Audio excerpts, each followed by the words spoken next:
is it possible to arrive in some place just at the moment you'll be needed? And is it possible that all the delays you experience over here may be specifically so that you will arrive at exactly the right moment over there?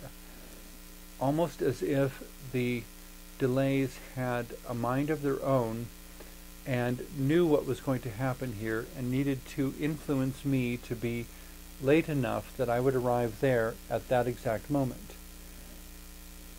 Is that impossible? I suppose the same question would be to ask, do you believe in coincidence? A lot of people I've met don't believe in coincidence.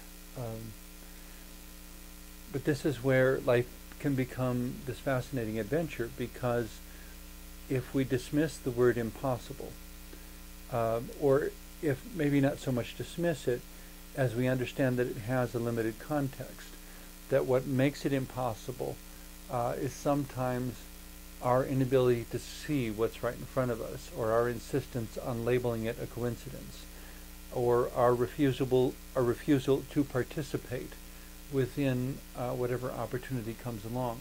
I mean, I could have, in the face of, and I almost did, in the face of all those frustrations and delays, to decide that this is too impossible, I'm simply not going.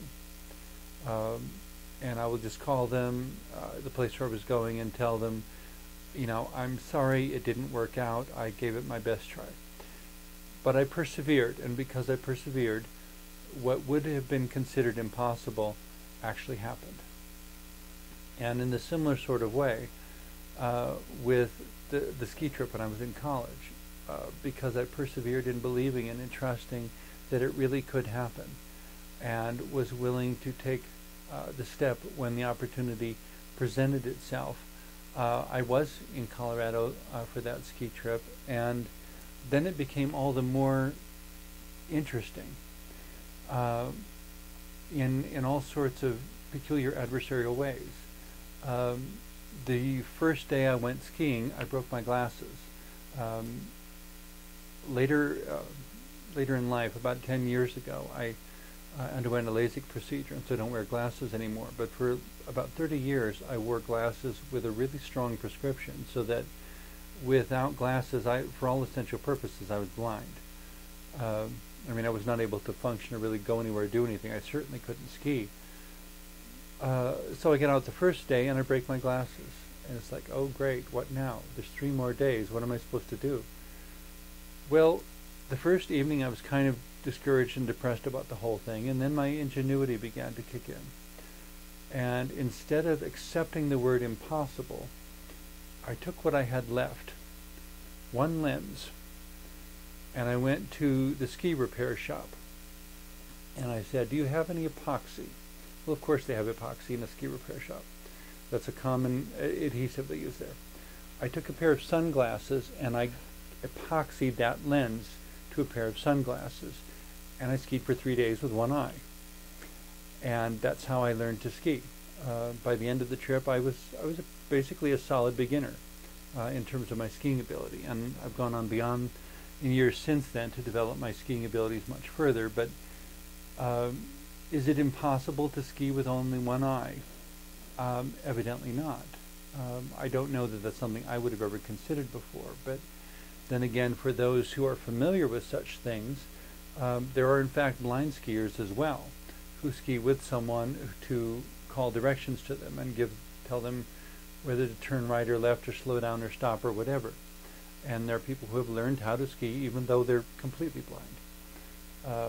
But I don't, if you'd have told me that first night it's impossible to ski with one eye, probably only my inherent stubbornness would have prevented me from believing you. But nobody told me it was impossible, and I didn't believe it was impossible anyway. I simply knew that it needed to be more a question of what would it take. And so I found the resources, I found the way to do it, and I did it. And the part that I couldn't provide on my own, the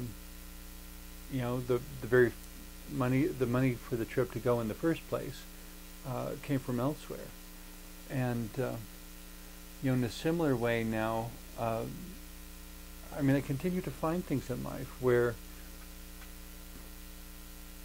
I know so many people who would look at the circumstances I'm facing and say, this is impossible. They would insist that it is impossible for a person with as limited financial resources as I have to have done as much international traveling as I have. That it is impossible for a person who has each year of my life made as little money as I have made to have my own little fixer-upper home. And bit by bit I'm making it more effective as a home and fixing things up.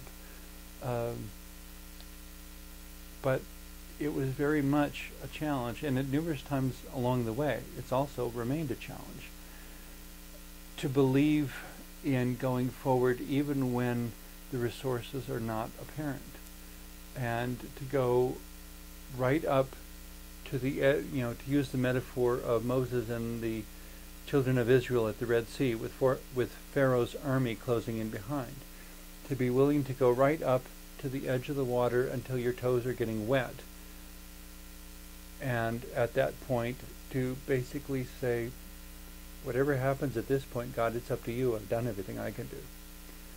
And how, not every time, but how many times at that point, metaphorically, the Red Sea parts, and we walk through. And it's amazing and it's wonderful, but it's not something that is ever promised. There is no guarantee that when you challenge the word impossible, it is going to crumble before you.